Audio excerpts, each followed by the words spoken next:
Hi everyone, it's Mrs. Delonzo. I am reading chapter 11 of The Westing Game. I hope you're all enjoying the nice weather we've had the past few days. I love waving hi to you guys at the lunch and breakfast pickups, and we're missing you terribly. So I hope everyone's doing well and staying safe, and enjoy chapter 11. It's called The Meeting. A pale sun rose on the third snowbound morning. Lake Michigan lay calm, violet, now blue, but the tenants' Sunset Towers on waking turned to a different view. Lured by the Westinghouse, they stood at their side windows, scoffing at the danger, daring to dream. Should they or shouldn't they share their clues? Well, they'd go to the meeting in the coffee shop just to see what the others intended to do. Waiting at her closet of a room, Turtle stared at the white-weighted branches of the maple on the hill. A twig snapped in silence, a flurry speckled the crusted snow. Sometimes when her mother was too busy to do her hair, she sent Angela in, but today no one came. They had forgotten about her. Brush and comb clutched in her fists like weapons, she stormed into apartment 2C. Do you know how to braid hair? Flora Baumbach's pudgy fingers, swift with a needle, were clumsy with a comb, but after several tangled attempts, she ended up with 3 equal strands. My, what thick hair you have! I tried braiding my daughter's hair once, but it was too fine, soft and wispy like a baby's, even in her teens. That was the last thing Turtle wanted to hear. Was she pretty, your daughter? All mothers think their children are beautiful. Rosalie was an exceptional child, they said, but she was the lovingest person that ever was. My mother doesn't think I'm beautiful. Of course she does. My mother says I looked just like a turtle when I was a baby, sticking my head out of the blanket. I still look like a turtle, I guess, but I don't care. Where's your daughter now? Gone, Flora Baumbach cleared to catch her throat. There, that braid should hold for the rest of the day. By the way, you never told me your real name. Alice, Turtle replied, swinging her head before the mirror.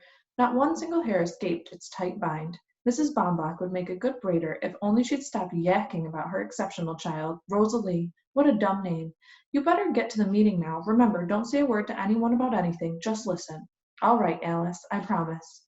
Theo wheeled his brother into the elevator and read the new message on the wall.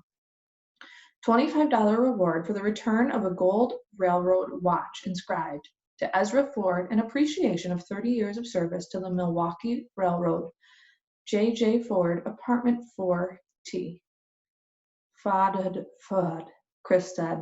That's right, Judge Ford. Must be your father's watch. Probably lost it. I don't think I could have been stolen by anyone at the party last night. Chris smiled. His brother had not understood him. Good. This might be an important discovery. Judge Ford's name was the same as her apartment number. Ford. 4D. Theo led the waiting tenants through the kitchen where Mr. and Mrs. Theodorakis handed out cups of tea and coffee. Sorry, we've run out of cream and lemons. Please help yourself to some homemade pastries. Walking into the coffee shop was like entering a cave.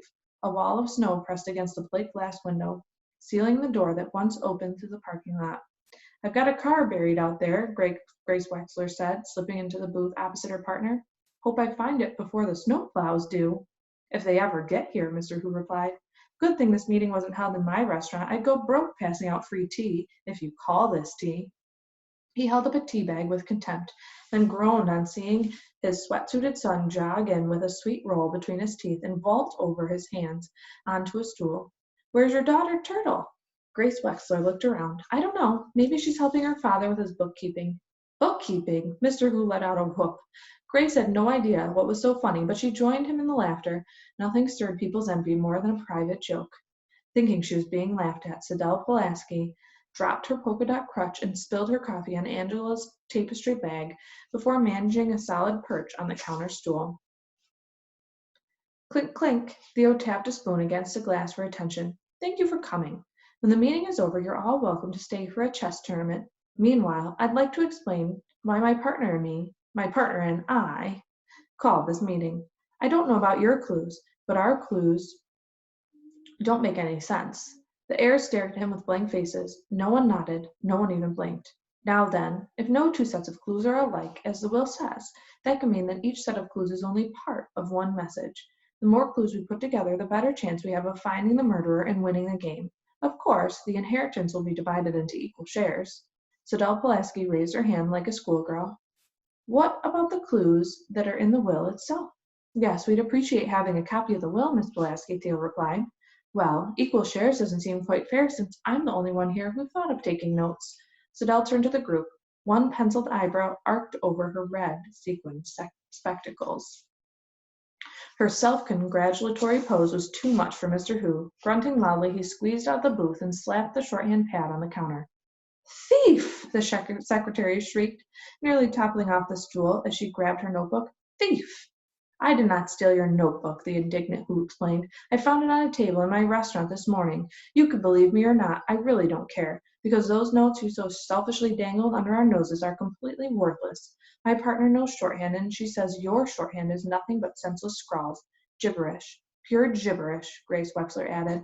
Those aren't standard shorthand symbols, all right, but they don't translate into words. Thief, Siddell cried, now accusing Mrs. Wexler. Thief, larcenous, felon! Don't, Siddell, Angela said softly, her eyes on the D she was embroidering. You wouldn't understand, Angela. You don't know what it's like to be. Her voice broke. She paused and then lashed out at her enemies, all of them. Who cares a fig about Siddell Pulaski? Nobody. That's who. I am no fool, you know. I knew I couldn't trust any one of you. You can't read my shorthand because I wrote in Polish. Polish? When the meeting was again called to order, Mr. Hu suggested they offer Miss Pulaski a slightly larger share of the inheritance in exchange for a transcript of the will in English. However, I repeat, neither my partner nor I stole the notes, and if anyone here suspects us of murder, forget it. We both have airtight alibis. Doug choked on his sweet roll. If it got around to alibis, they'd find out where he was the night of the murder, on the Westinghouse lawn. Mr. Hu went on, and to prove our innocence, my partner and I agreed to share our clues. 1 minute, Mr. Hu. Judge Ford stood. It was time for her to speak before matters got out of hand. Let me remind you, all of you, that a person is innocent until proven guilty. We are free to choose whether or not to share our clues without any implication of guilt. I suggest we postpone any decision until we have given the matter careful thought and until the time all of the heirs can attend. However, since we are assembled, I have a question to ask of the group. Perhaps others do too. They all did. Wary of giving away game plans, the heirs decided the questions would be written out, but no names would be signed.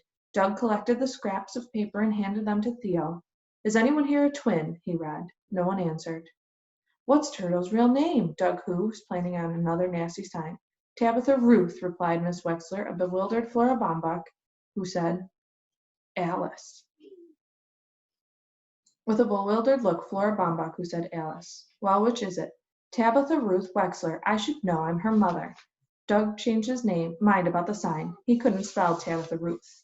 Theo unfolded the next question. How many here have actually met Sam Westing? Grace Wexler raised her hand, lowered it, raised it halfway, then lowered it again, torn between her claim as Sam Westing's relatives and being accused of murder. Mr. Hu, an honest man, held up his hand and kept it up. He was the only one. Judge Ford did not think it necessary to respond to her own question. Theo recognized the sprawling handwriting of the next question. Who got kicked last week? Chris did not receive an answer. The meeting was adjourned due to panic. The next chapter is titled The First Bomb, and it's chapter 12.